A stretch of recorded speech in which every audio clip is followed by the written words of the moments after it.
Welcome to The Rational Egoist. I'm your host, Michael Leibowitz, and we are going to dive right in with a great discussion today with the one and only Sheldon Richman. He's an author with more accomplishments than can be named in libertarian circles. Sheldon, welcome back to the show. I'm very happy to be back. Thank you for inviting me. And I like that you used the word, I think, discussion. I did use the word discussion. Rather than that other D word, debate. Dick? Oh.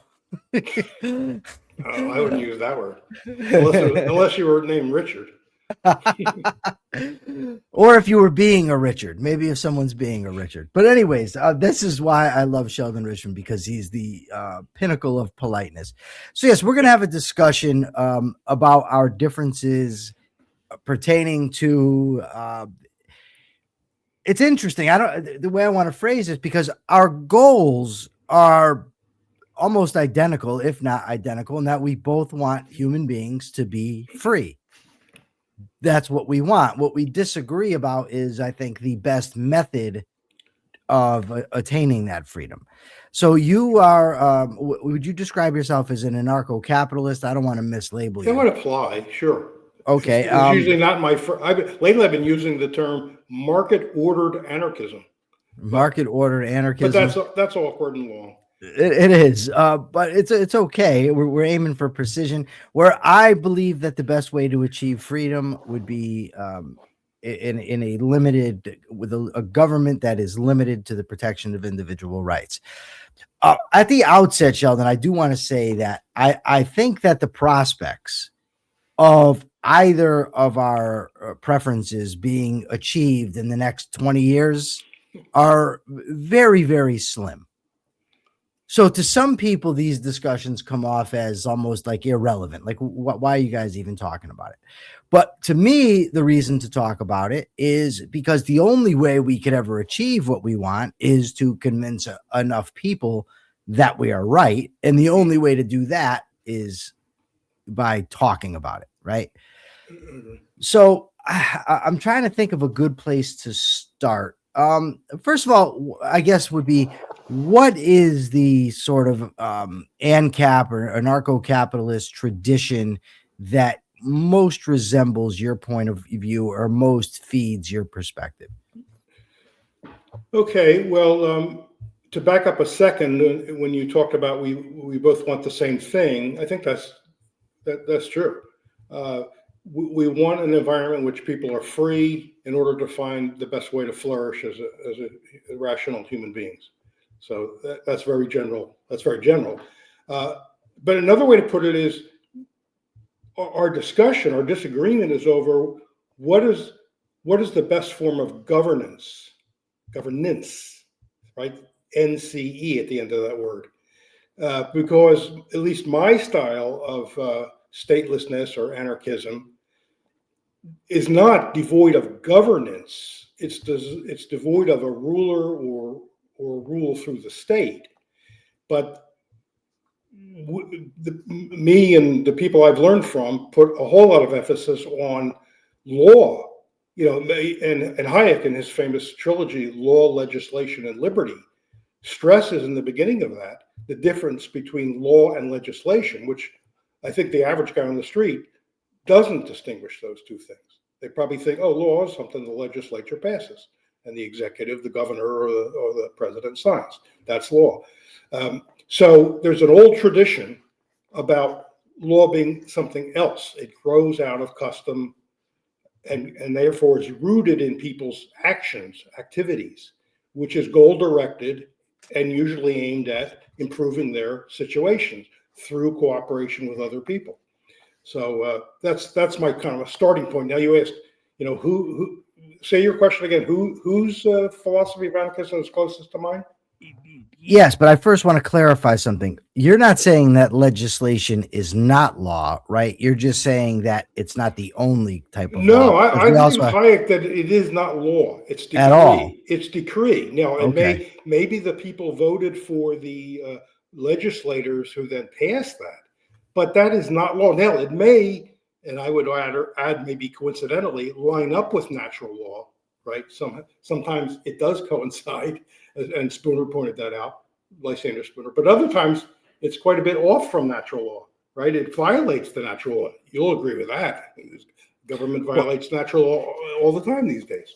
Well, sure. I mean, see, this is where I'm already gonna like have a what's the word I'm looking for? I can't even think of it. But going back to the sophists in ancient Greece, they distinguished the two. They said that there's nothing about legislation that makes it, sacrosanct, that it's just the arbitrary decrees of people. So I get the distinction between legislation and what we would refer to as natural law. It just seems to me that, like, I mean, for instance, in Connecticut, you have laws against murder, laws against shoplifting. These were passed by the legislature. There's all kinds of bad laws, laws against drug consumption, drug selling, that sort of thing. I don't know how those wouldn't be laws. So if somebody gets arrested, you say, well, they're breaking the law. So how isn't that law? I get that it's not a moral thing, but it still would seem to me to be law. I just think it's a distinction rooted in history that's worth keeping, making, and informing people about, which is what Hayek was doing. I mean, I don't abstain. I've never committed murder. Okay. I'll confess that right here. I've never committed murder. You're going to go out on a limb? I go out on a limb. Some of my associates may frown on me for that. But my reason for that is not that the state I live in passed legislation against murder. I mean, if they were to repeal it tomorrow, I can guarantee you I would not be looking for a way to commit murder. Now, on the other hand, I tend to abstain from jaywalking because I don't want to get a ticket. Now, I'm kind of exaggerating. That's not much enforced where I live. I guess in some places it is. But I don't, run a red.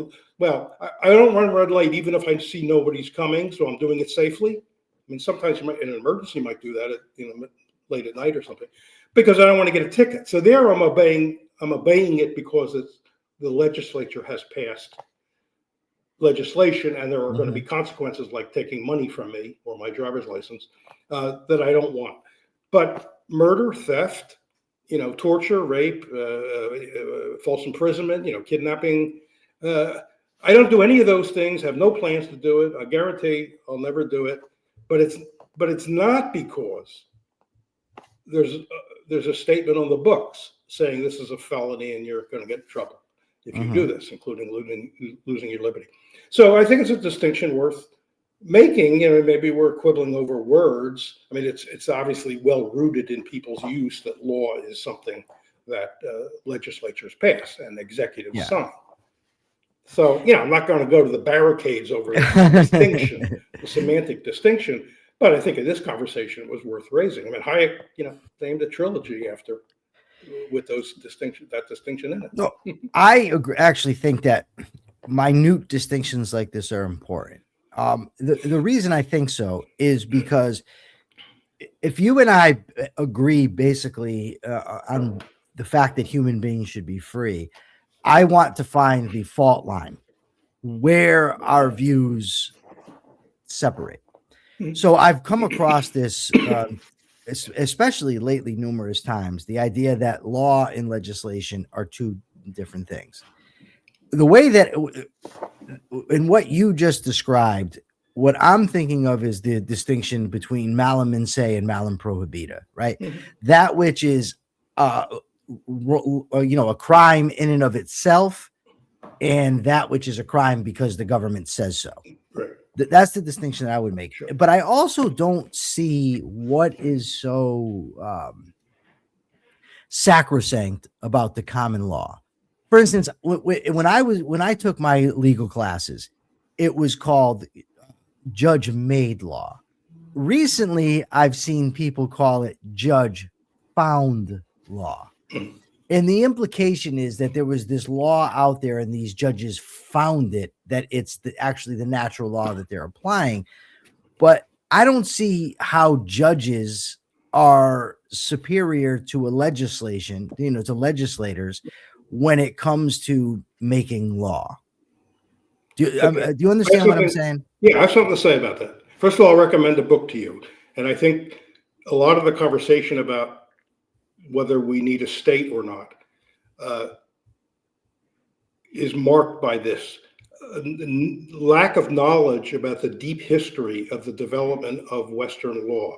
The book I want to recommend, I don't think the author was a libertarian, but libertarians have for many years talked about this book and quoted it. Mm-hmm. It's by Harold J. Berman, the late Harold J. Berman. It's a Harvard University Press book, Law and Revolution, the Formation of the Western Legal Tradition. This is an extremely important book. And what he focuses on in so many ways is the big change that occurs beginning in about the 11th century, the High Middle Ages, pre-Renaissance, with it involves a lot of things like the Catholic Church asserting its authority over the individual, or separation. In other words, making sure there's not political control from the little, prince jurisdictions, kings, and all that. So you have this overarching church in rivalry with the individual kind of governments and the feudal rule and all that stuff, which created zones of liberty. This is extremely important. Not that the church had in mind libertarianism. That's not the point. But the unintended consequence was good, which was good for us, was that this battle over jurisdiction between the king and the pope and the prince and the bishops and all this stuff created zones of liberty. And you get free cities growing up in the 11th and 12th century. You get the law merchant, which is the mercantile law that was almost entirely run in a spontaneous kind of decentralized way by the merchants, merchant fairs, merchant courts. And it was you might look at it and say, hey, that's anarchic. No, there were states, but the states were hemmed in. They were in rivalry with each other. It's a very, I wouldn't call it chaotic, but someone else might look at it and say, yeah, it's pretty chaotic. There wasn't a unified state. So this is very important. This history is very important. This stuff did not come out of a legislature.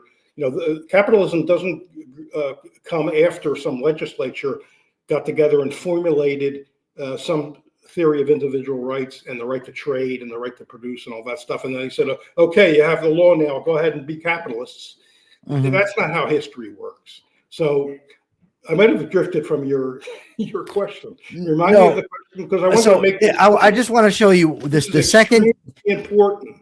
This stuff. So I want to just show something. The second you put that book up there, I wrote this down. I don't know if you can read it. I saw your writing.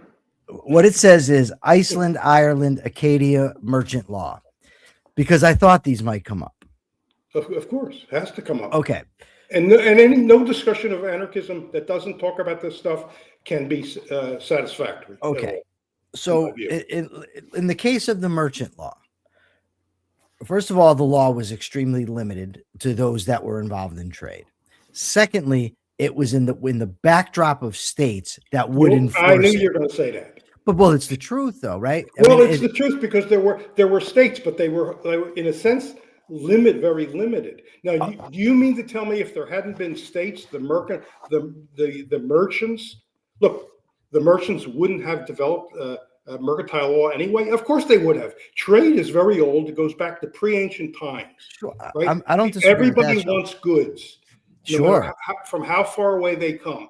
Merchants make money by bringing goods from location A to location B. They had fairs, these very famous fairs that where people wrote contracts and traded goods.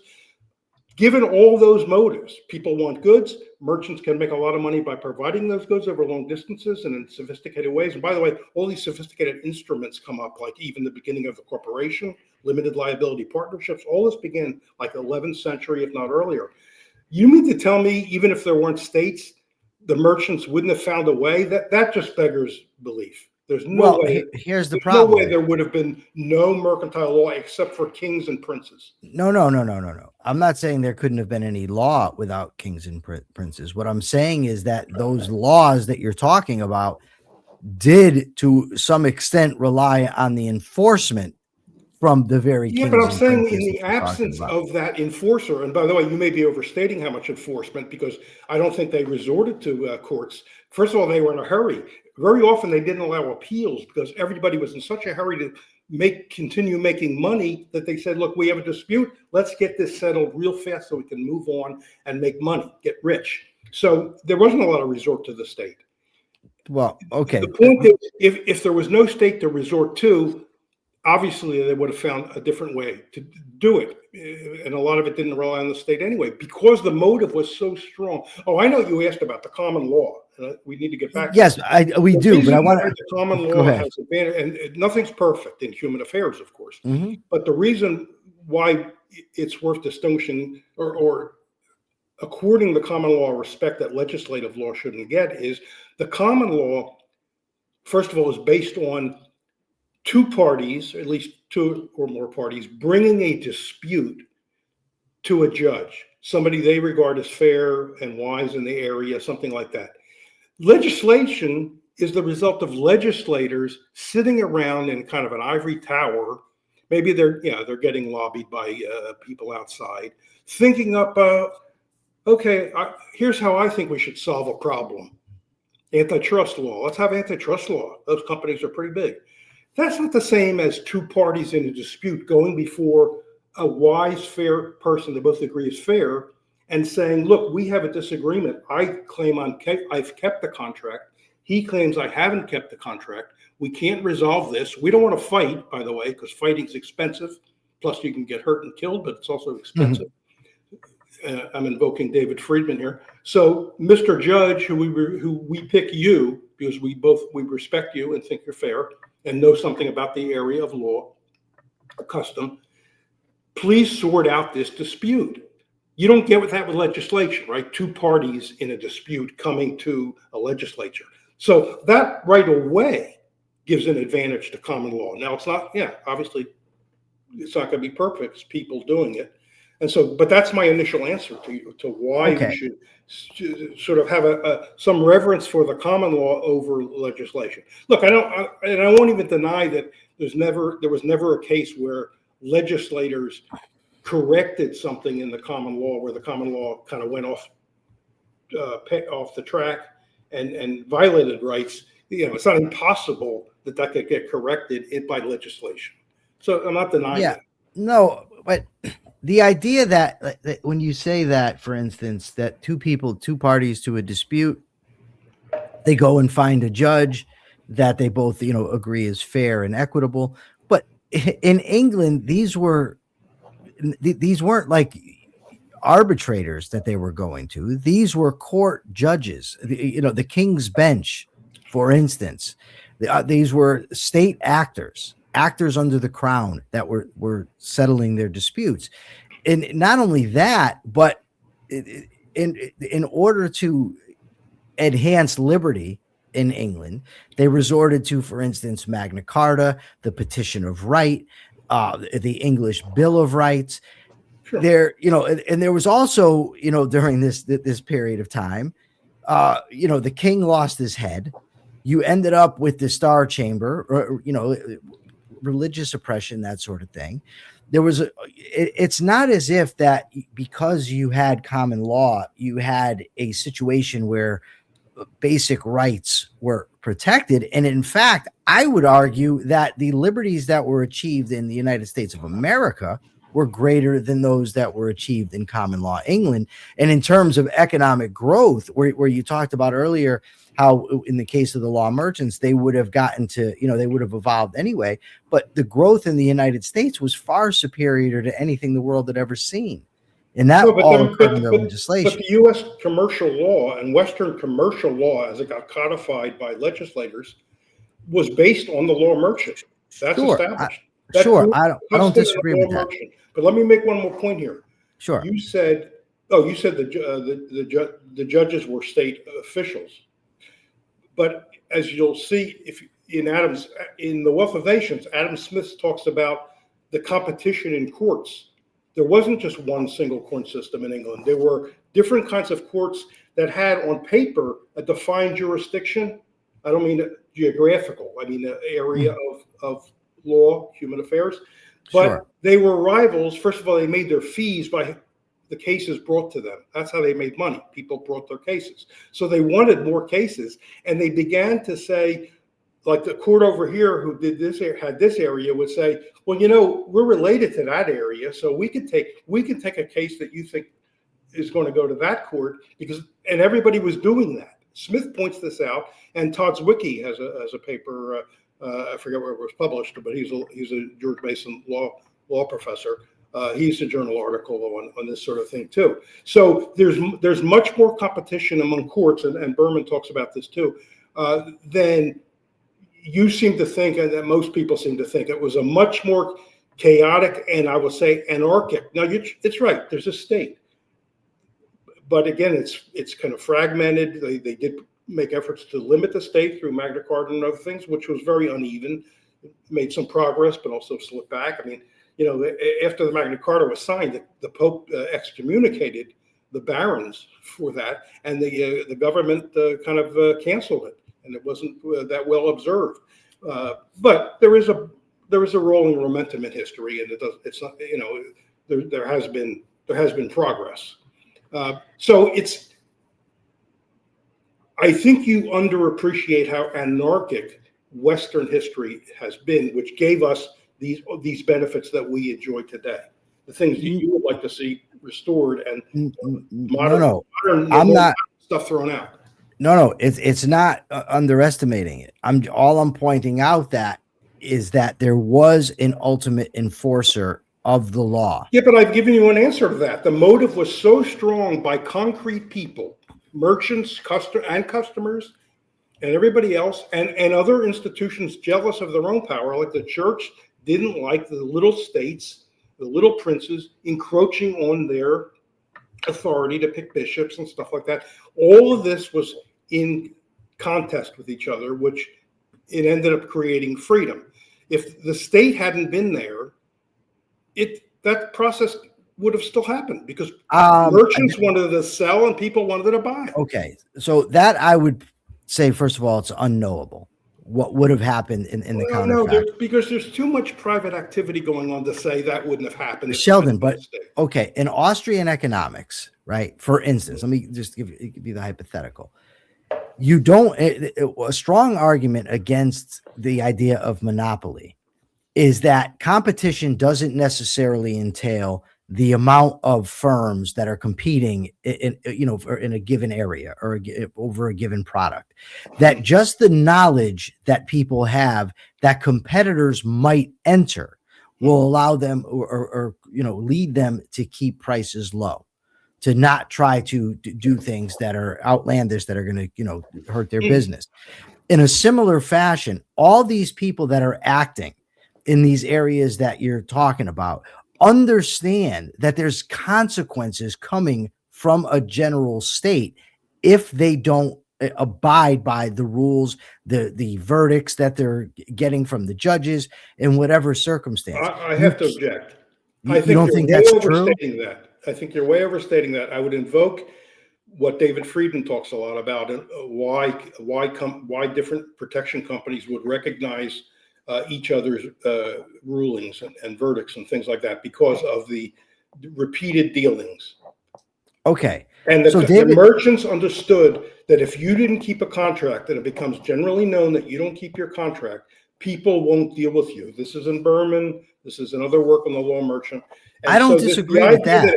The idea is that all that falls apart if you take the state out of it, I think is just, you can't support that. That's rationalistic. Well, it's not. It really isn't. No, because we're ultimately, when we're talking about anarcho-capitalism, right? We're talking about something that has never existed. Also, the type of government that I'm advocating has never existed, right? So in a case where neither thing has never existed, we have to extrapolate from things that have existed, that have taken place, and try to apply them. There's no other way. Now, David Friedman focuses a lot on Iceland. As Arnold Kling and others have pointed out, Iceland was not a libertarian society. He would agree with that. In fact, he would. He says it has a state. But what see, I think you're making a mistake here, and this will relate to the David Friedman example. Because what he says about Iceland is they had a government, they had they had courts, but enforcement was private.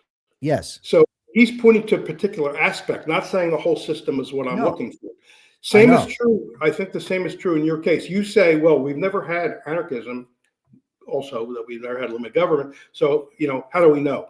But the point is the historical episodes of the Law Merchant, Iceland. I mean, I haven't studied Iceland myself. Some of these other examples, earlier Somalia, and a lot of people have written about that. Those examples are highly suggestive. Were they the entire system that we're hoping for? No. But in very important ways, it shows you what happens when there's not a central government. I'll give you some other examples. Ed Stringham has a book called Private Governance. Ed Stringham is a very sharp, young Austrian I've economist. had lunch with him. Yeah, great guy. I say He's young. in Harvard. He's Maybe at he's not so Trinity. young anymore, but he's younger than I am, so that's young. He has a book about private governance, and part of what he argues in there is, and again, it's a historical book, it's an economic history. What he wants to show is, what he shows there is that when the stock market began to emerge in England and Europe, the government in effect said, this is gambling. We want nothing to do with it. We're not going to guarantee anything. You guys are on your own. And guess what happens? Something like the Law Merchant emerged. Custom, first of all, they all had an end in mind. We want to make money over buying and selling stocks. We don't want to have shootouts. That's not very good for business. And so what emerged was law, customary law, and order in the good sense, not beating heads with batons, No. and peace. And If so what you're without the state, now later the state may get in, but that's a different story. It didn't get in because it needed to get in. It got in because politicians like to rule everything. Sure. You know Sheldon, that. but I'm not disagreeing with you that law can evolve. I'm Okay. not even denying that good law could Yeah, evolve. but I mean, historically did, not just No, not Sheldon, theoretically can. Sheldon, I was just getting ready to say, and has evolved. Okay. But I also, so in the case of Ed Stringham, let's just for instance, and this also complicates these discussions.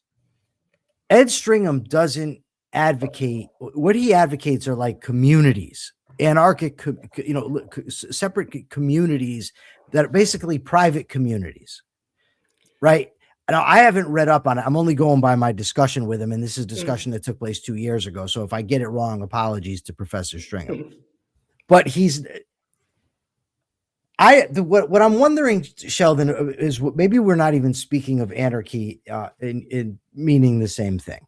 Do you, for instance, think that individuals on an individual level, individuals should be free to use retaliatory force? In other words, if I believe Sheldon Richman has robbed me, do I have the right to go retaliate on my own? Does each individual in an anarchic society maintain that right of retaliatory force?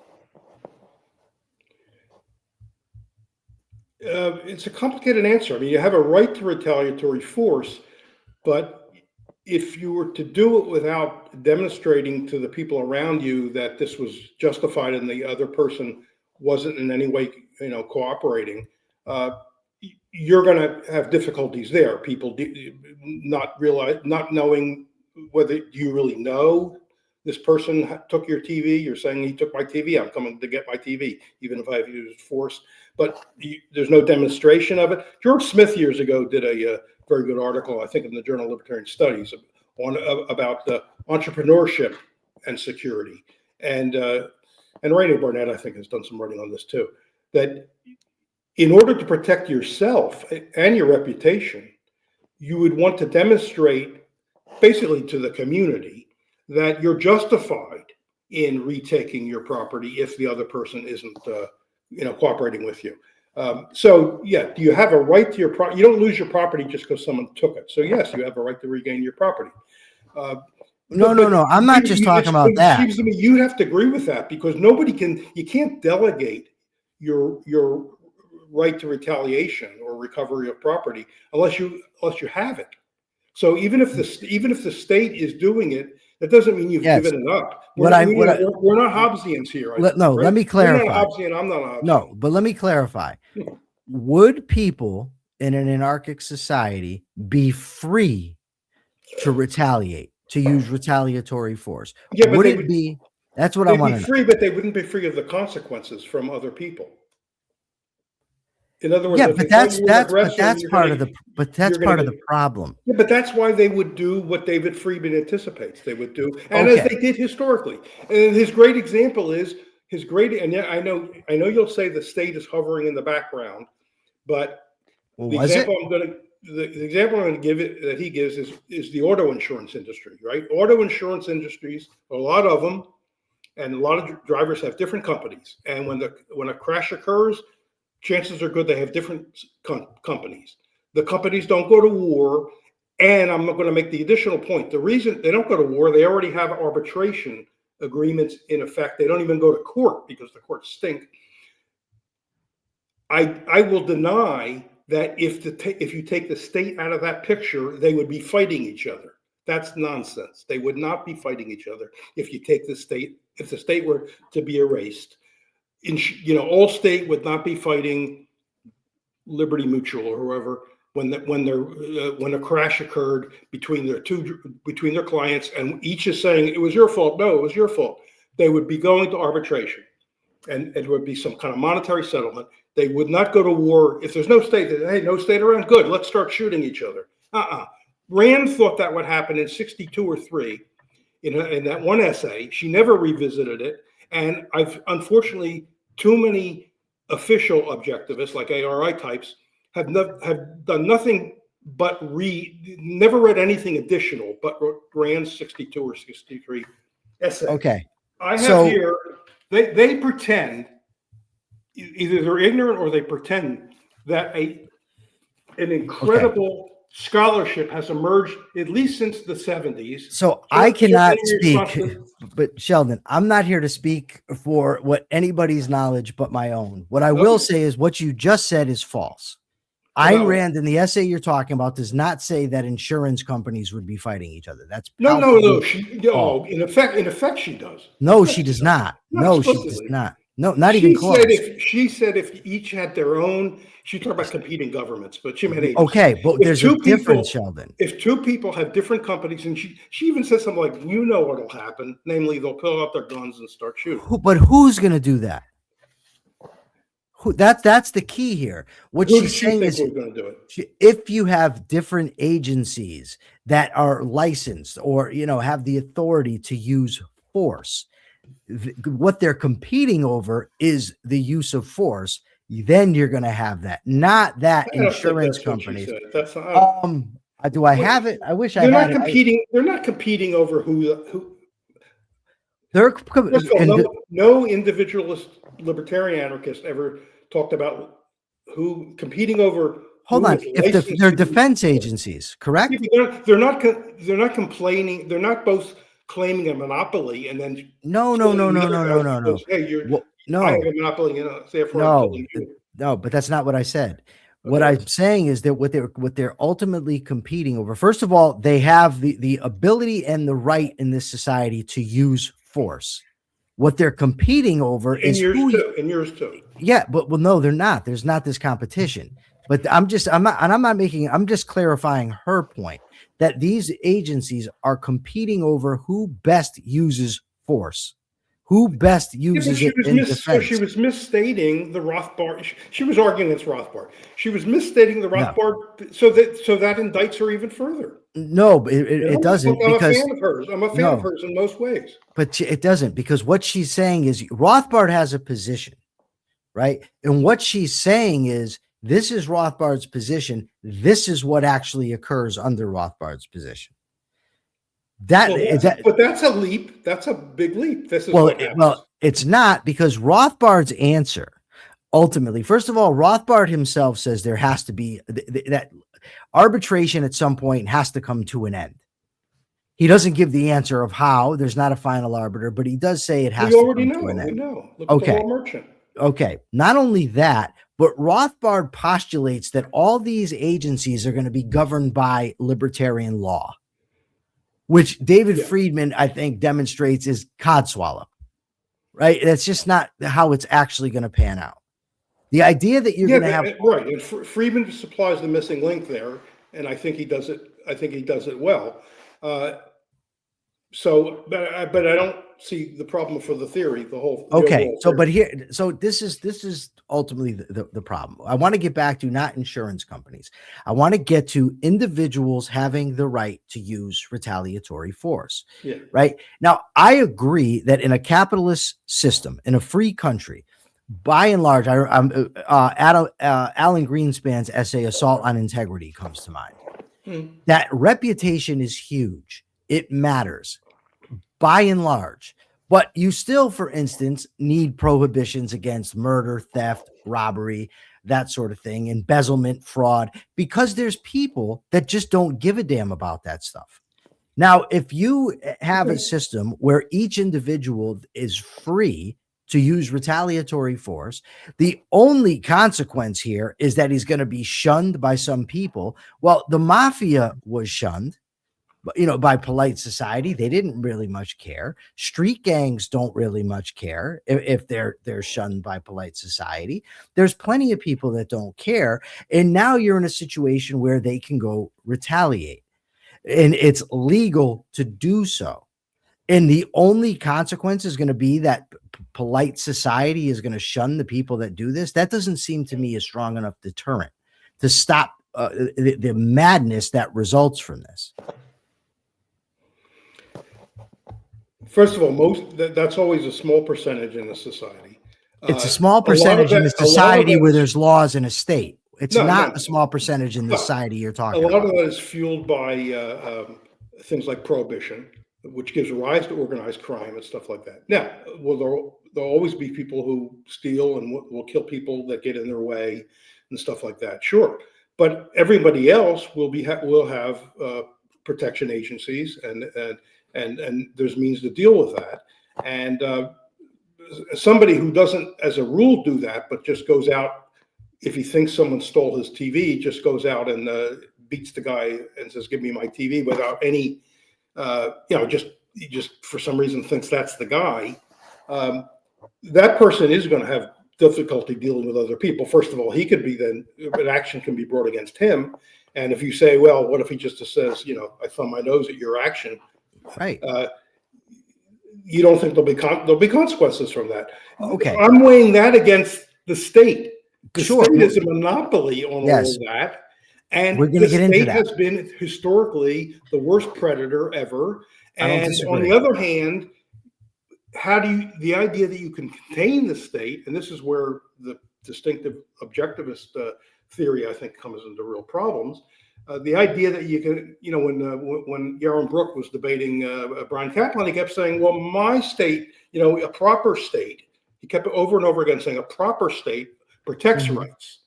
Well, that's nice. Okay, so inside your head, you have a proper state. How do you have a proper state on the ground? Okay. He said he loves the Constitution, but today's state, he says, is a gang. That was his words. A gang. Yep. A gang. Okay. Let's connect the dots. Spooner comes along and says, either this Constitution authorized that state or it was powerless to prevent it. In either case, it's unfit to exist. Okay. He never addressed the idea that, oh, yeah, I love this Constitution. Oh, we're going to get to the state in a second. Limiting government. On the other hand, we have Leviathan today. I promise you we're going to get to the state in 1 second. But I just want to say that you have to compare. We're going to. But Sheldon, we're going to. You can't have a singing contest. Sheldon, I agree. Where after the first person sings, you say, "You stink, you win." No, Sheldon, I agree. Sing. Sheldon, I agree. But unless we first get to what we're actually talking about, it's a difficult thing to actually have the discussion.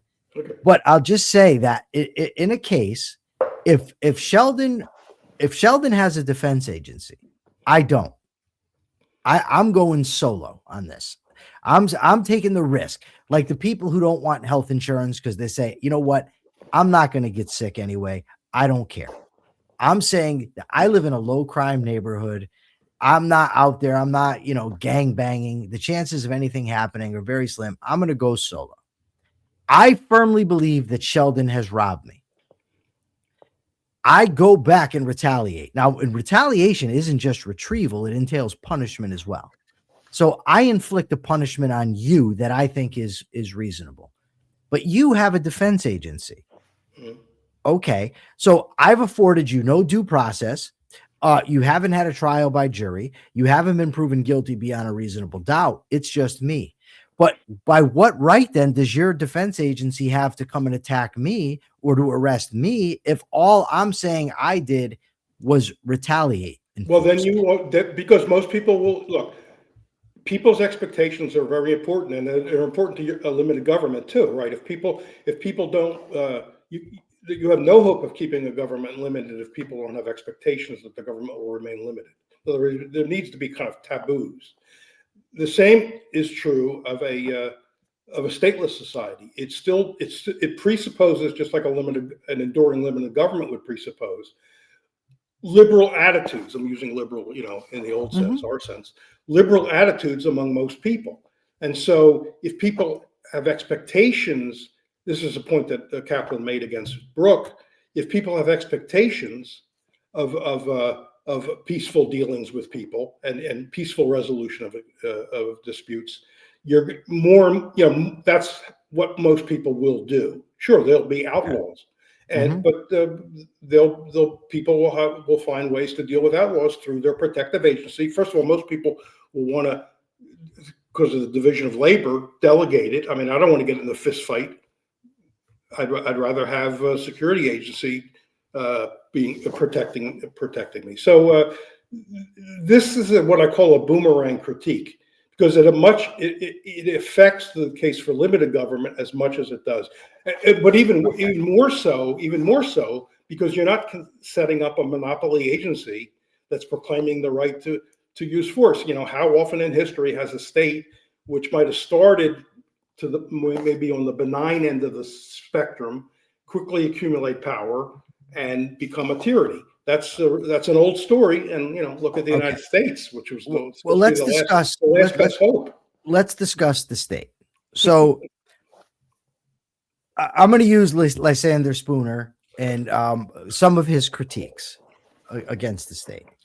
One thing that he said is that in his great essay, No Treason, the Constitution of No Authority, is that this is obviously not a government by consent. He says that even at the time of adoption of the Constitution, it wasn't consented to by a majority of the people. Women couldn't vote. Women had no say. A small percentage of the men had a say, and they've got this Constitution, and they basically imposed it on us. And with that came the right to taxation, not the natural right, but I mean the legal right to taxation. So I'm not consenting. Therefore, they're definitely violating my rights, which is something I agree with wholeheartedly on Spooner's part. And Spooner also says, as you said, either this Constitution authorized the type of government we have, or it's powerless to stop it. And he was writing in the 1870s. Yes. Not 2025. Yes. And what I'm going to say is this, and you are absolutely right. I don't care what constitution you have. I don't care what kind of laws you pass, whether by legislation or judicial precedent. If the people do not want liberty, you are not going to have liberty. And by the people, I'm not saying universally. I'm saying you have to have a generally culturally accepted view that people want liberty. That has to take place in order for you to have limited government, in order for you to have anarcho-capitalism, whatever it is, you have to have that. So now the question is, right? If you have that, that's where the hypothetical has to begin, because that is the assumption we both have to make. If we have that, then I say, if the general people want that, then I say that a limited government that is restricted to protecting rights, resolving contracts, and is funded through voluntary means, whether it be, general contributions, lottery, they could right now sell off all the federal lands would be a good way to start. And also you'd have to understand, and I know you do, that you'd be talking about a much cheaper state to fund when you don't have the military industrial complex, you don't have the welfare system, to pay for, you're talking about a much cheaper thing. My contention is that such a state, given that the people want liberty, would do a much better job of defending the liberty and protecting the rights of the people than would be under an anarchic system. Yeah. Well, I disagree with like a lot of that. Well, go ahead. I'm trying to think. There was something at the beginning of that I was going to take issue with, but I'll start at the end because I can't think of that right now. I like the line by David Friedman. See, I think David Friedman has, and he's been doing this for many years, it's nothing new, has provided what I called it the missing link. The problem with Rothbard is, even if he came up with the perfect libertarian law code, and leave that aside whether it's a perfect, but let's assume he did. Let's say somebody else did. Joe Schmo did. How does it can't just be a gentle rain on society, right? The knowledge, and therefore we'll all turn into libertarians, whatever your conception is, right? That's not how life works, right? There's not in every town under the old oak tree in the middle of town. There's not going to be somebody reading from the treatise, and then after that, everyone says, "Okay, now we all understand one law, one libertarian law, everything." David has provided the missing link through the idea that it's going to be bilateral bargaining. People are going to be writing contracts. Contracts is private law. If you and I write a contract with each other, that's our law. It doesn't affect third parties, but it's our law. So the idea, now I lost my train of thought. Why did I do that? So so David Friedman's point is, you said the limited government where most people are, the culture is liberal. Let's put it that way, meaning most people. And I agreed. I said that before you said it. I said we both agree on that. David Friedman said. So you said the limited government in that situation is going to be superior to anarcho-capitalism in protecting rights, because some people will violate rights. It's true. Or there's going to be misunderstanding about contracts. Doesn't have to be malicious. So we'll agree with that. David says everybody agrees that governments stink at making shoes and cars. Law is much more complicated than shoes and cars. So why in the world do you think government would be good at making law? In other words, law is not made for the broad outlines about individual rights. We may have a very good idea of, and I think we do, but that doesn't mean law in the sense of the more particular things, and this is where disputes come in. That's very complicated, and new things arise, which will then need to be where people with new disputes, meaning new needs for adjudication or conflict resolution. The government will stink at that. For the same reason it stinks at making cars and shoes, except law is even more complicated. I think David, and you can find lectures of his where he goes through this, full lectures like at Cato and other places. If you look on YouTube, you'll find them, or you can read the free PDF of Machinery of Freedom. I think that's a terribly sophisticated thing. Now, he's not making a moral argument. No. He will say, look, I have no guarantee you're going to get kind of libertarian law out of this, right? David, he's very modest. I can't guarantee that. But of course, no advocate of limited government can guarantee it either. When Yaron was pressed on this point by Kaplan, he said, but it will strive for a guarantee. And my answer and Kaplan's answer to that was, a striven for guarantee is not a guarantee. Sorry. If I go to Best Buy and buy a computer and I say, is this guaranteed? And they say, well, we'll strive for a guarantee. I say, buy. No, yeah, I get it. But somewhere else. But Yaron's position is not my position. Okay. All right. Right. So I needed to hear that then. No, that's fine. That's fine. But okay, so I happen to agree that's a good point on Friedman's part, that government may, there's no, why would you assume it would be good at making law? Well, okay, I don't disagree, but the laws will be far simpler than what they are now. I mean, right now, the tax code, like nobody even knows everything that's in it. It's this wide. The criminal code is huge. There's all types of unnecessary stuff. So it would be a far simpler thing. But the question to me isn't just about the making of the law. It's the enforcing of the law. So this is this, to me, the strongest argument that has ever been made against objectivists when it comes to anarchy is the Roy Childs argument. So Roy Childs argued that objectivism implies anarchy.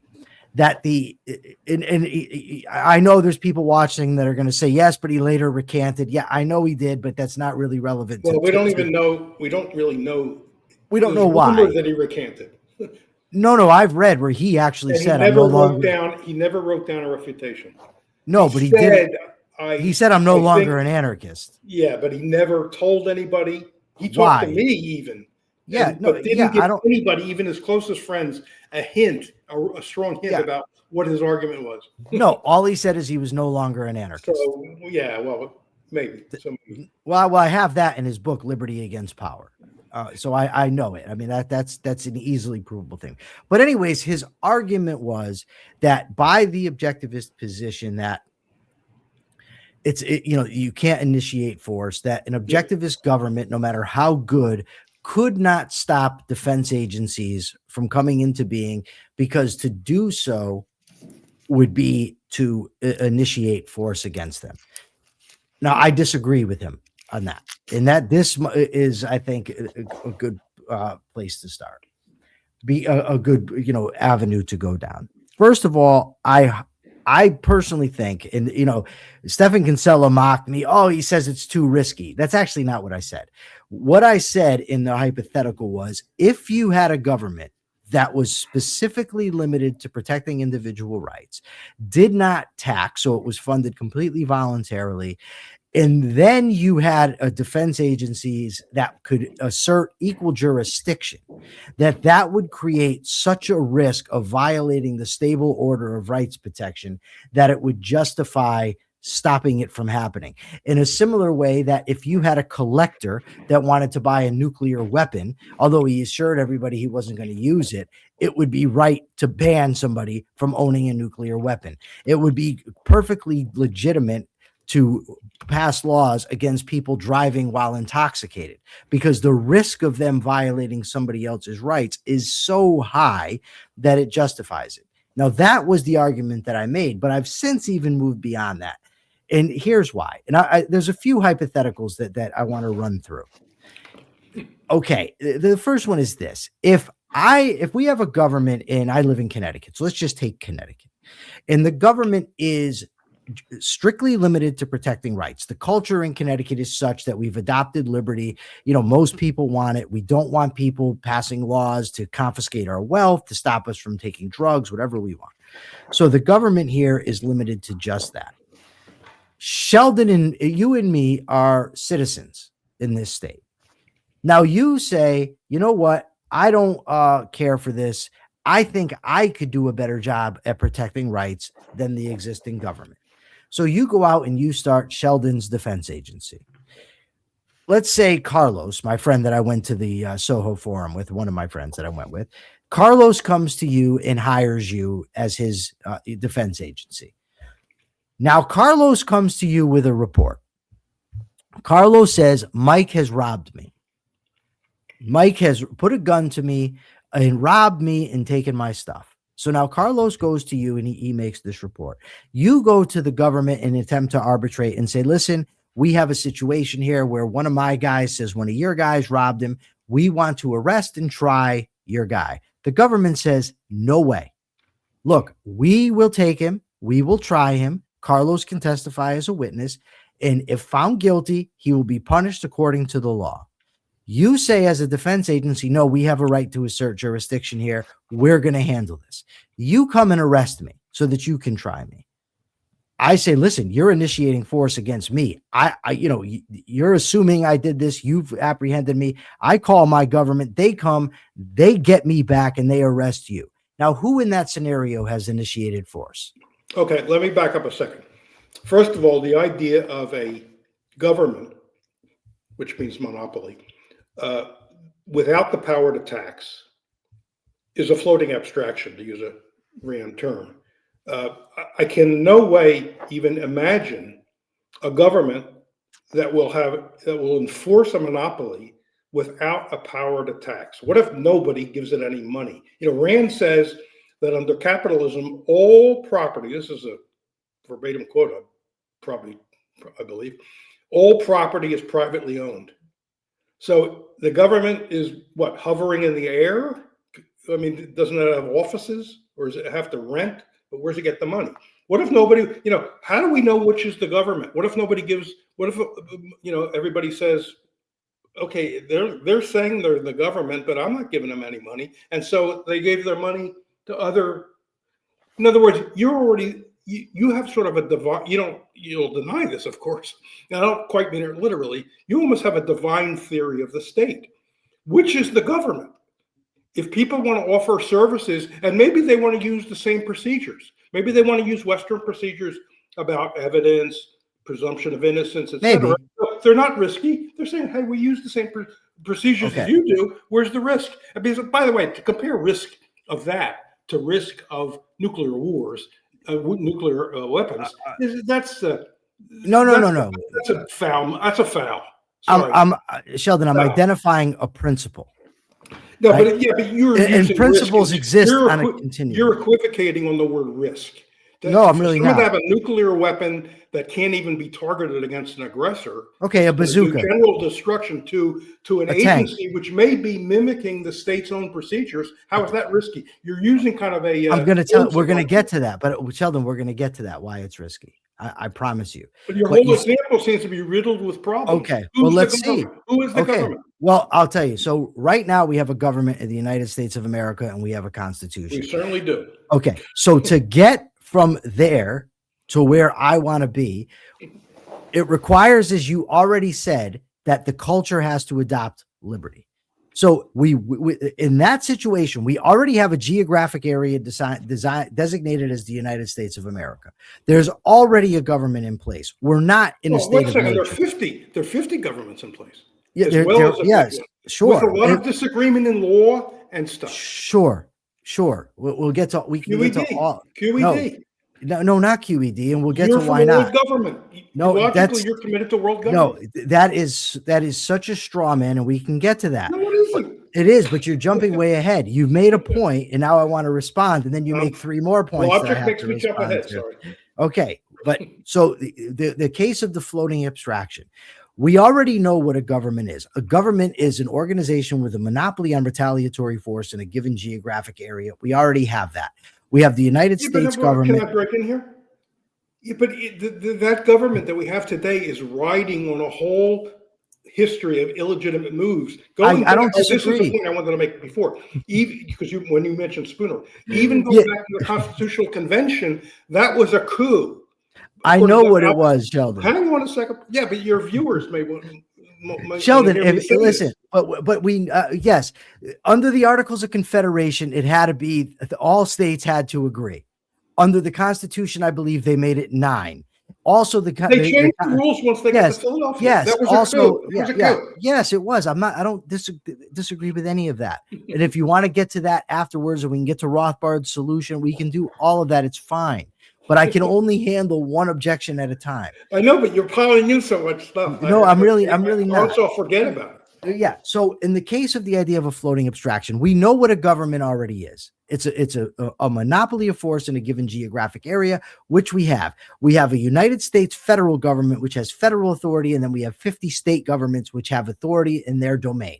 They have jurisdiction over each jurisdiction is set, each is limited, right? So we already have that.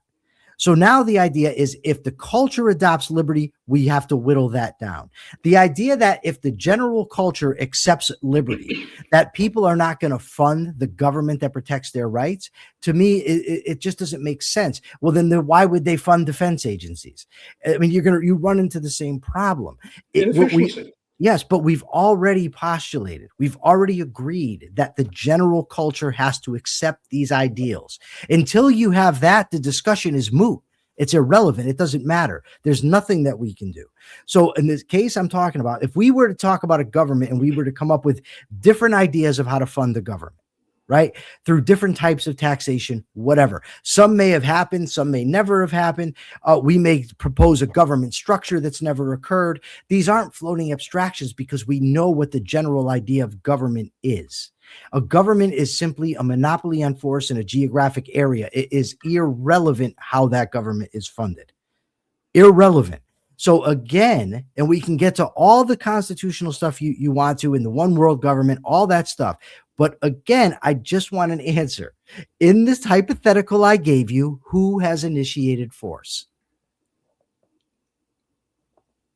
Well, it depends on whether the guy making the claim is right, which is why he's going to want to bring it before a forum to demonstrate to the community that he's justified in retaking his property if the thief doesn't return it. Okay, but in order to do any of that, you have to have some sort of jurisdiction over somebody who has not been convicted of a crime yet. Well, I mean, he's been accused.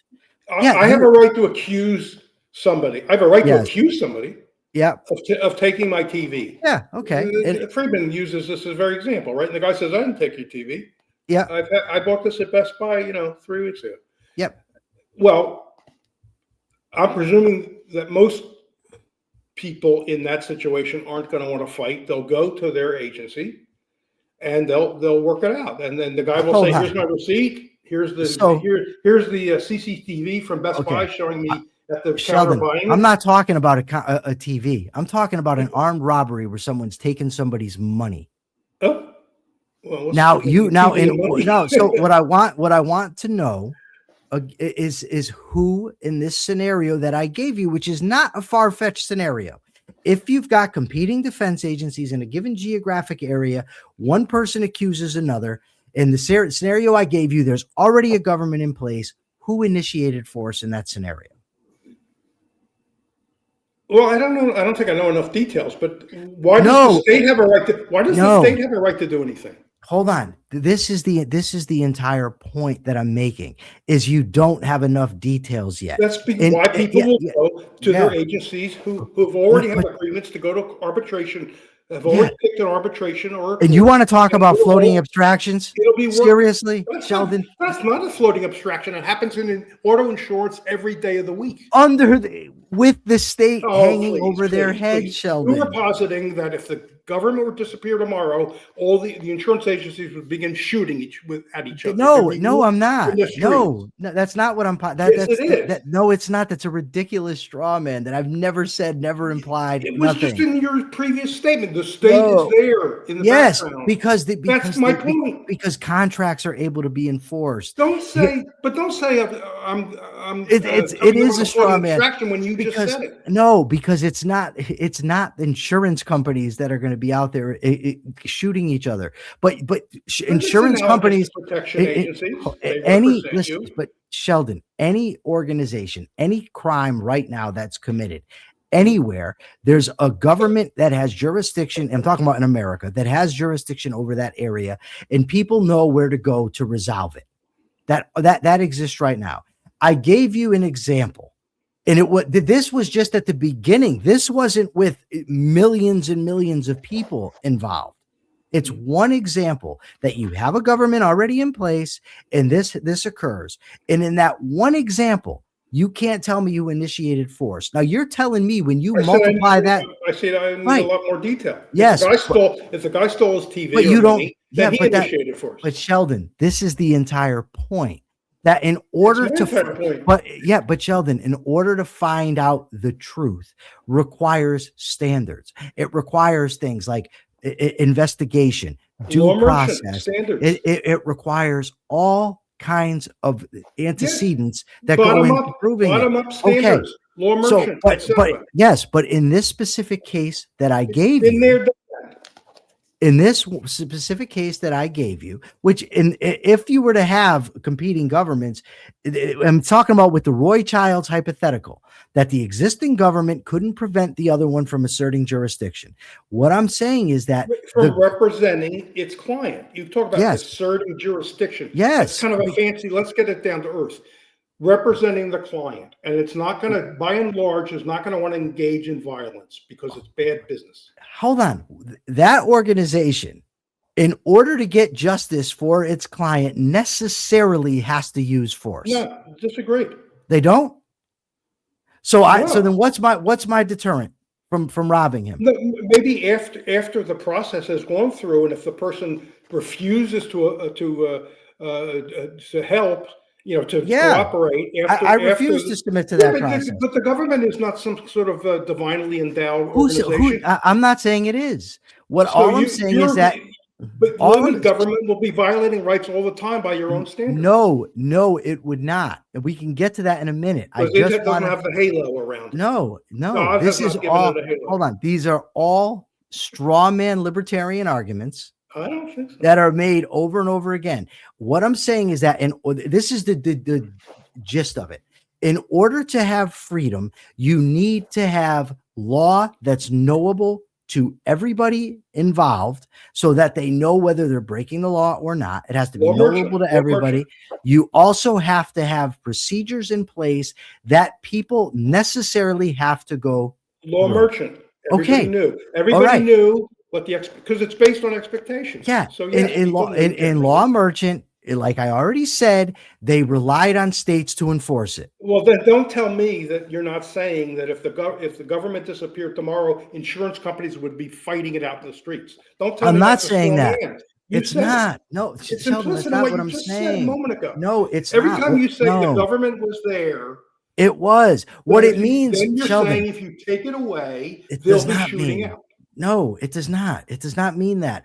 What it means is that people would be less likely to even enter into contracts to begin with. No, what it means is that you would have criminals would be ascendant. It doesn't mean that now law-abiding people would start shooting each other. The point I'm making, again, is that in order to have liberty, you have to have procedures in place, and in order to find, and you need to have a final arbiter so that the thing can be concluded. Well, history refutes that. You don't need a state to get procedures. Sheldon, I gave you a simple verdicts. Sheldon, I gave you a simple example of two people involved, one defense agency, one government, and we couldn't even find out who initiated the defense agency will negotiate with the government if the government's willing to, because the government's not willing to. It's not anymore. It can't tax. It's just the government is not willing to. The government is not willing to. Okay, so unless the government agrees to allow somebody else to try one of their citizens for a crime committed in the jurisdiction that they've already been governing. One of their citizens. See how you're giving the halo to this? It's not a halo. The state, it's not a halo. By your mission, can't even tax. It's not a halo. It's just another agency. Okay, call it an agency. Don't care. It's an agency. Why is it special? Why is it special? Because it already exists and already has a monopoly on force and is already protecting rights. But it doesn't exist as a monopoly. In the hypothetical, it does. Agency that's selling services. Okay, so but that's precisely Roy Child's point, is that it would not be justified in stopping that.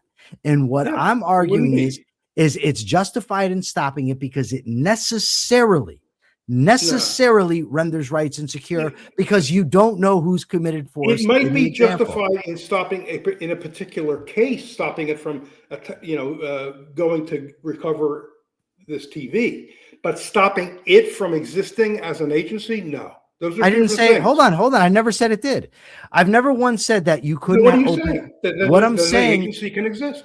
I know what I'm saying is that an agency cannot exist that can assert jurisdiction in a given geographic area. You're denying the existence to No, I'm not exactly. You could have a protection agency. You can have bodyguards, private security. You can even enter into private arrangements with other people, private contracts, and agree to arbitration. You can do all of that. What you cannot do is assert jurisdiction to use force in a given geographic area that is already governed by an agency, a government, whatever you want to call it, that is limited.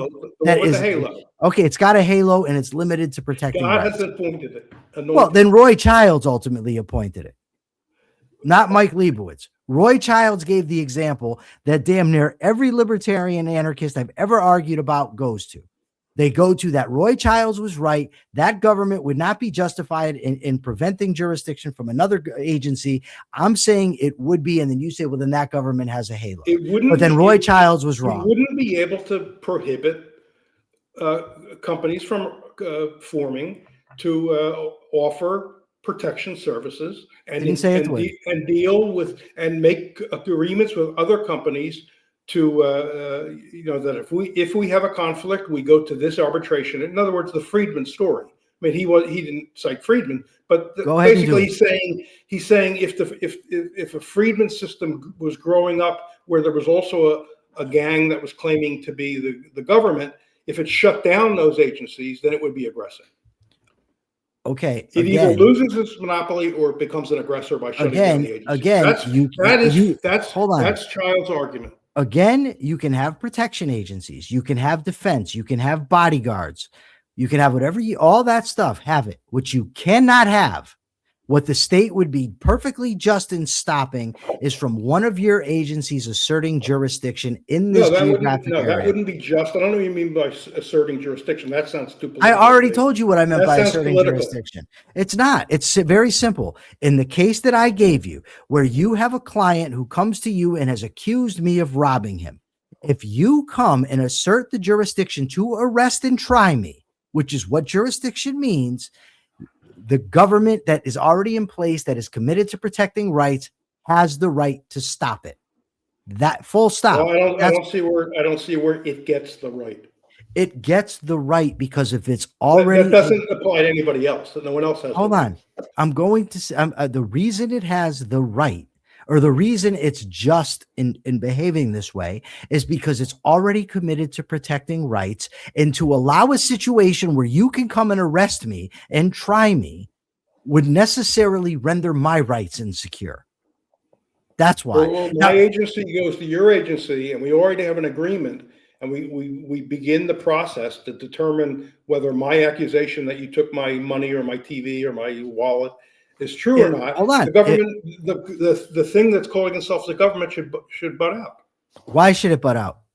Because I've already been paying it. It protects me. We have already agreed that that if you have a dispute, I haven't agreed to any of it. Right. Then I'm being accused of a crime. Then I can demonstrate to the community in that with you not there that you indeed did take my television and no, that I robbed Carlos. Carlos is making the accusation. Okay, what community are you going to demonstrate this to? Well, just the people around. That if you don't give my property back, then since I have the right to take it back, I would want people to realize what I'm doing is legitimate. But we don't even know yet that I've taken the property. Well, there's going to be a process. There's an accusation.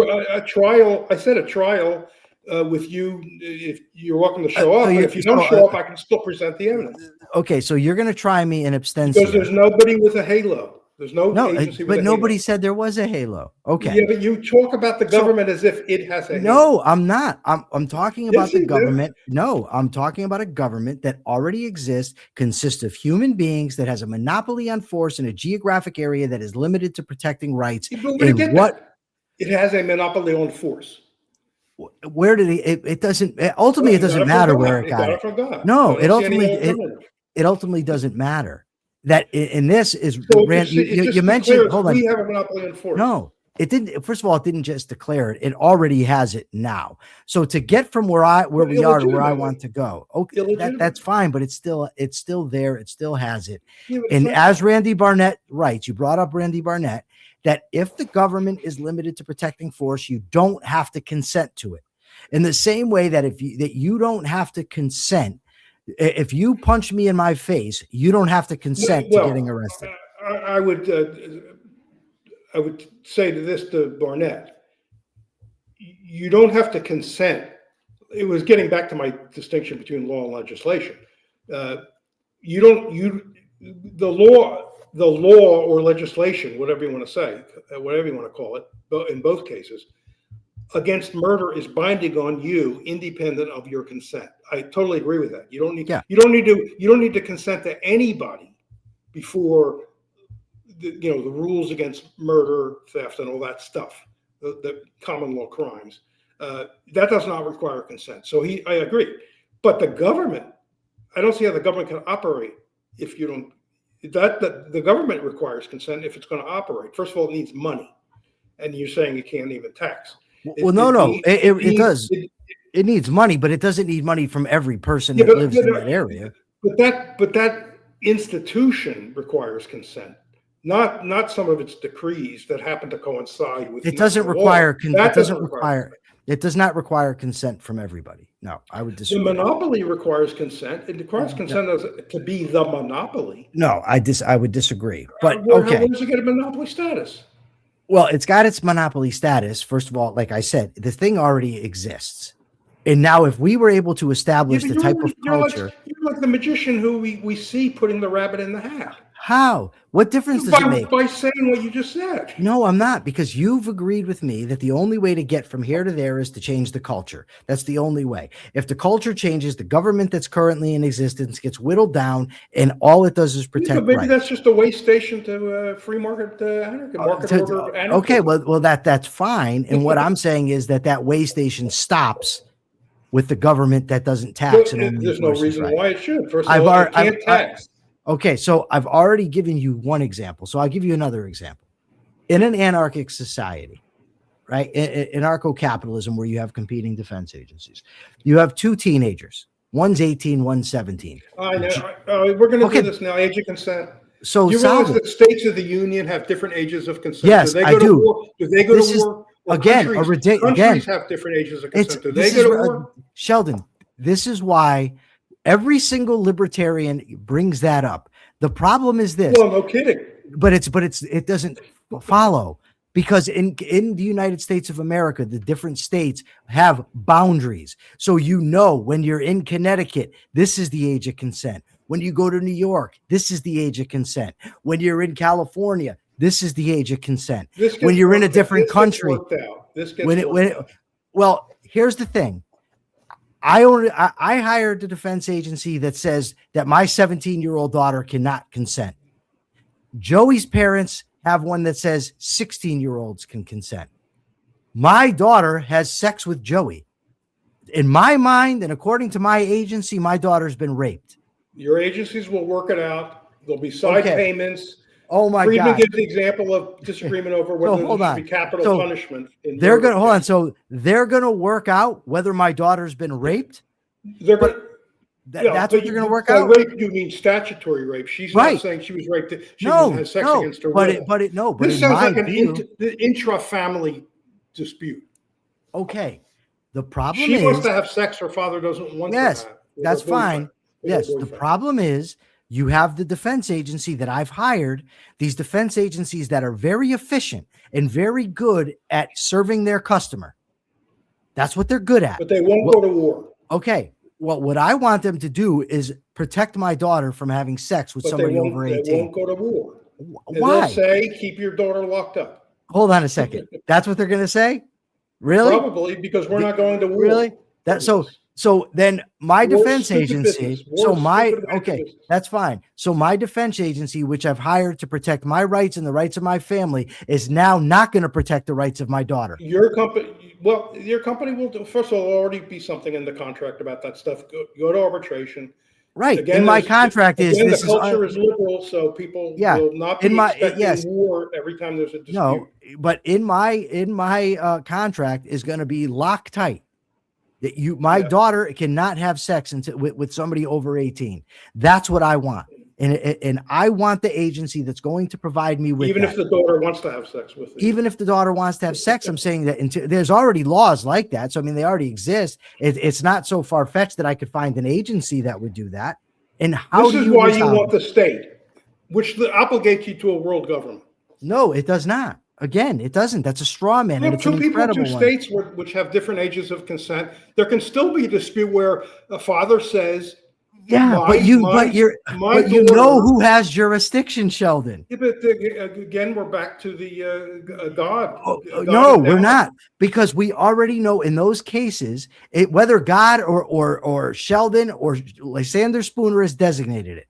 We Hmm. already know in those situations which laws, which state has jurisdiction. In the case I'm proposing to you, there's no way to know who has jurisdiction, and that's the problem. Well, I would And that's refer just to it. one thing. I That's would refer one to thing, mind I you. would refer to David Friedman He to had find no answer either. I like asked him the same no, question. but he No has answer.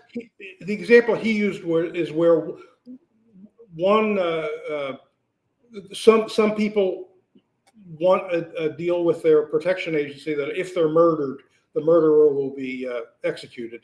And then there are other people that don't believe in capital punishment, so they patronize companies that say, if I'm murdered, I don't want capital punishment. I don't believe in capital punishment. And Yeah. then you have disputes. And he gives an account of how, given that people don't generally want to go to war with each other, especially Hold the on. businesses don't Hold want on a to, second. they will work that Wait a out second. through Wait, side wait. payments and First various of things. all, the That's a idea better that alternative people than a hold monopoly on. state, which we know will Wait. abuse its people, eventually abuse its people, We because we it don't does. know any such thing because It you've does. already It has throughout conceded. history. Come on, we're Hold on. empiricists. We're inductivists, right? We are. And as empiricists, when have we ever had a culture dominated by a desire for liberty, which you already Yeah, agreed but is it's necessary not. to establish You this? can't just find a moment where it's desired. It's got to be enduring, and It has to.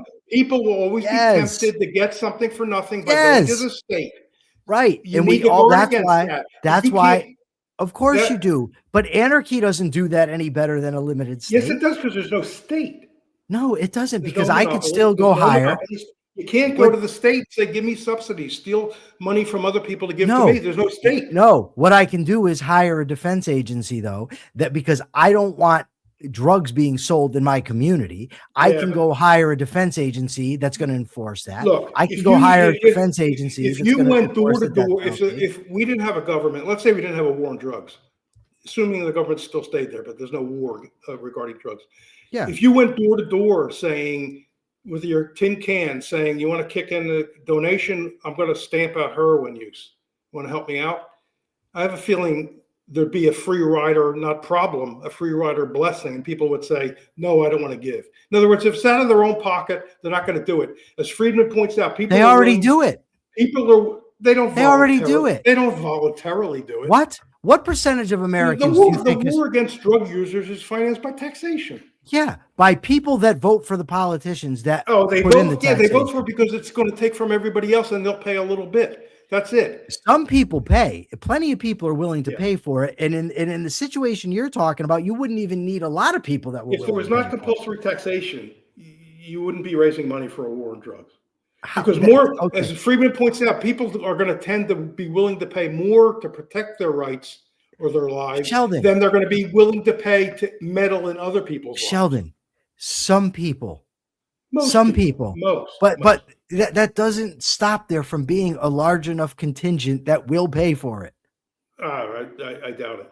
Okay, you doubt it. Because they bear the full consequences of the payment, and only a very tiny bit of the benefits. This is one of Friedman's points about why No, government is well, so bad. hold on. You Benefit. don't benefit. You get only a slim amount of benefits, if there Wait a are second. benefits, and you Hold only on. pay a small amount of the cost Wait of a the overall second. cost. The benefits that people believe they're getting or what they consider a benefit differ. So to say they're only going to be getting a small benefit, well, you don't know how that person's interpreting that benefit. The person may think it's a great benefit and willing Yeah, to but pay they a have ton limited for it. resources and many things they want to spend their money on. So Yeah, we can make pretty you safe, cannot. generally safe predictions But the about point what people are is, going to do. we've strayed. The initial point was that there's no way to know that you're going to resolve the situation that I gave you. And these are, by the way, these disagreements can happen among people who generally agree. The same as the death penalty. People that are committed to liberty can differ over that. What about intellectual property?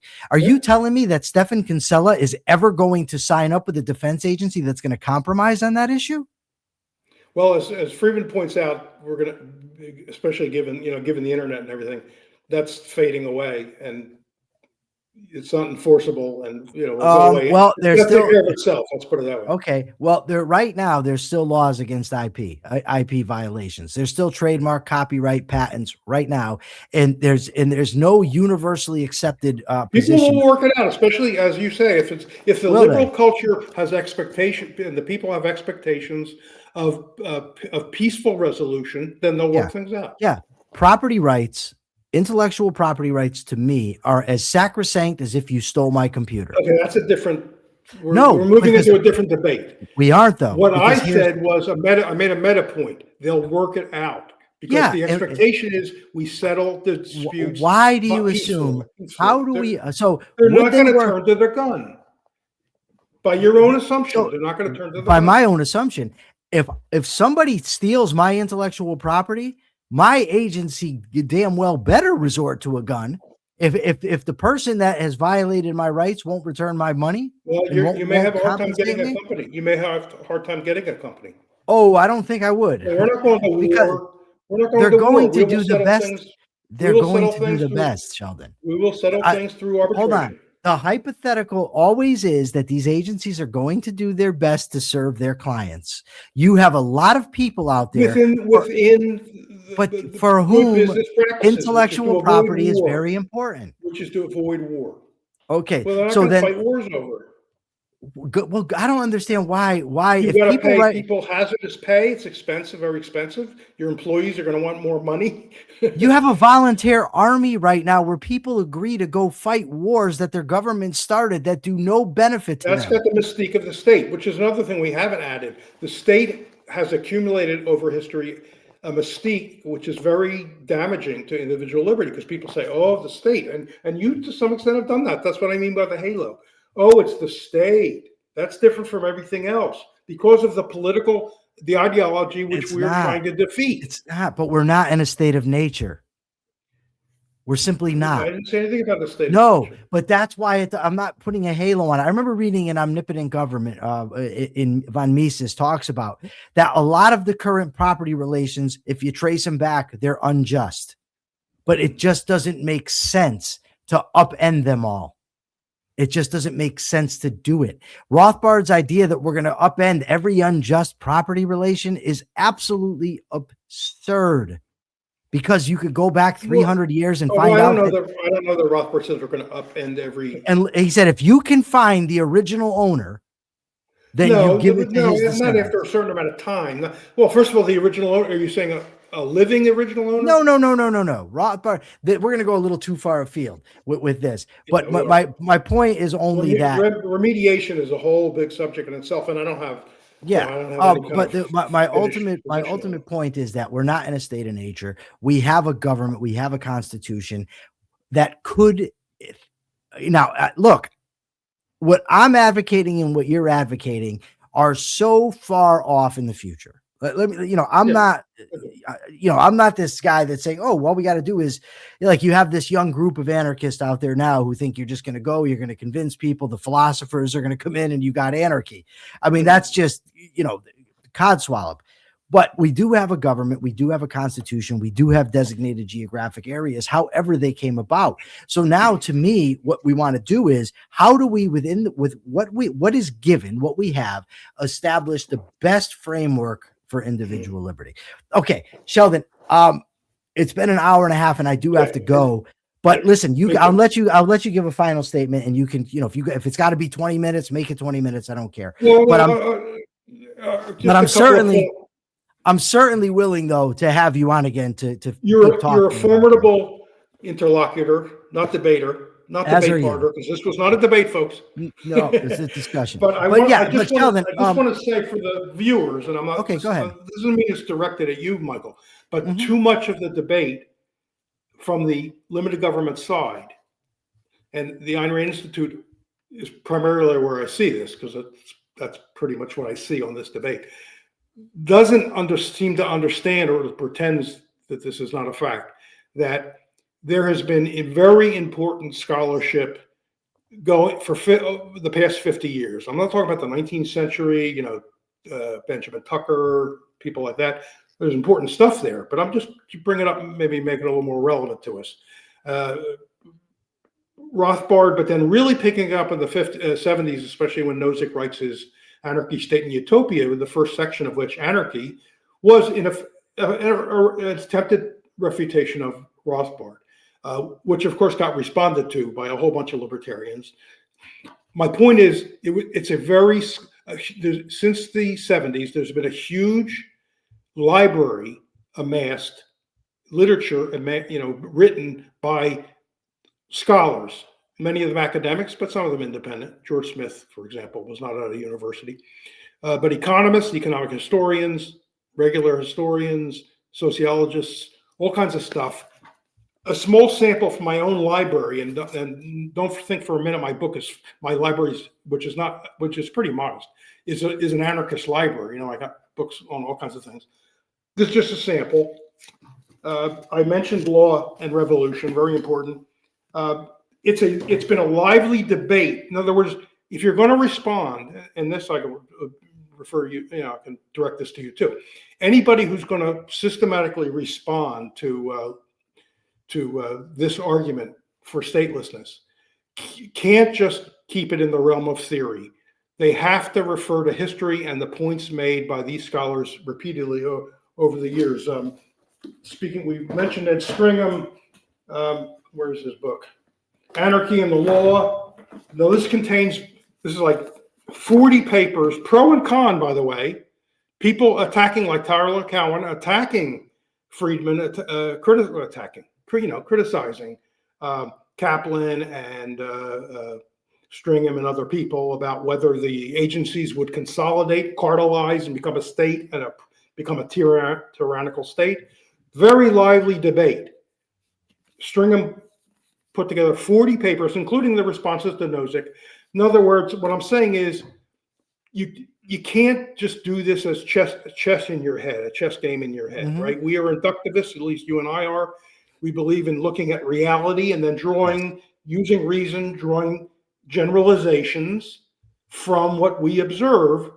And history is long enough, certainly going back to the 11th century, but even earlier, that we have a pretty good sample of what people did. And so maybe we're wrong. I can allow for that.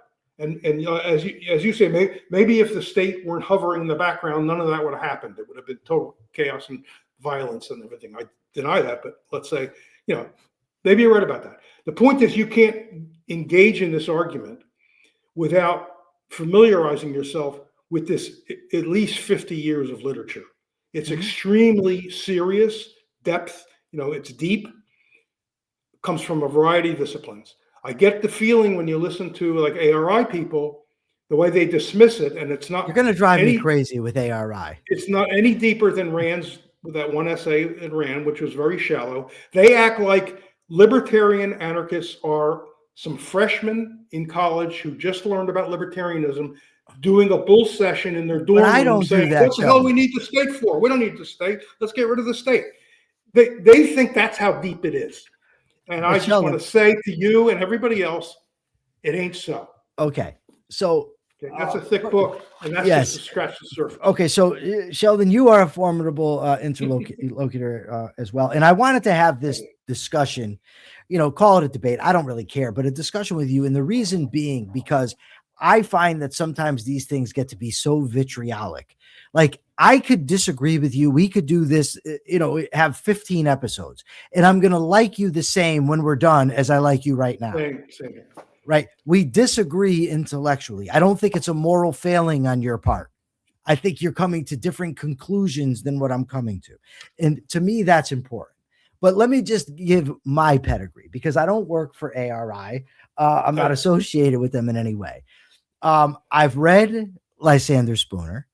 From Murray Rothbard, I've read Man, Economy, and State, Power and Market for a New Liberty, Egalitarianism as a Revolt Against Nature and Other Essays, The Ethics of Liberty, The Anatomy of the State. I've also read his History of Money and Banking. I've read his What Has the Government Done to Our Money?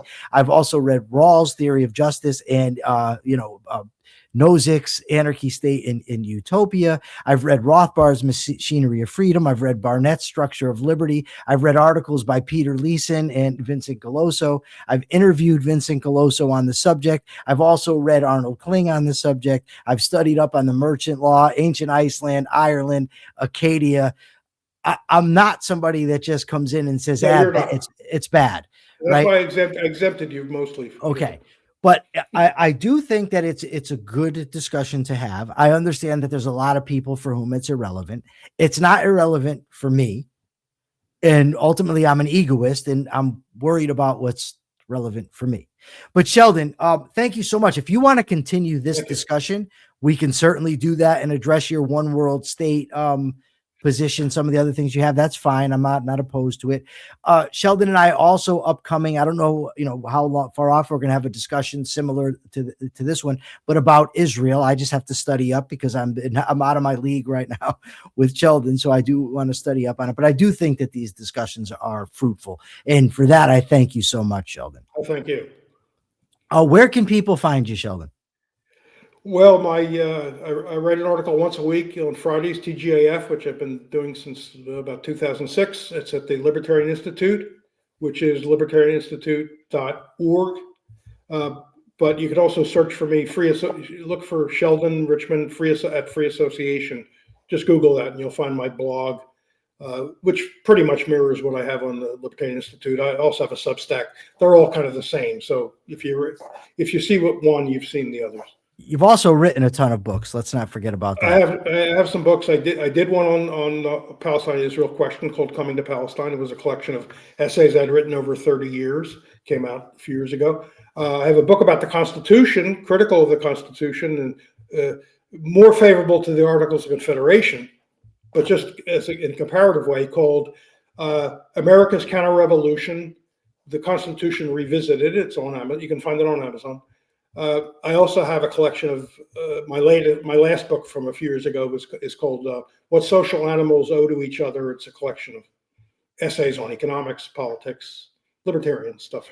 It's interesting that you mentioned your book on Palestine, because I asked Gene Epstein if I could borrow his book in preparation. He didn't have it. He said he'll lend it to me at a later date, but he says, what you really should do is go read Sheldon Richman stuff. And I told Gene, I'm doing this to prepare for a discussion with Sheldon. But Sheldon, thank you so much again. And we'll definitely have you on in the future. As usual, I enjoyed it. Thank you. For now, this is the Rational Egoist signing out. I'm Michael Leibowitz. Till next time.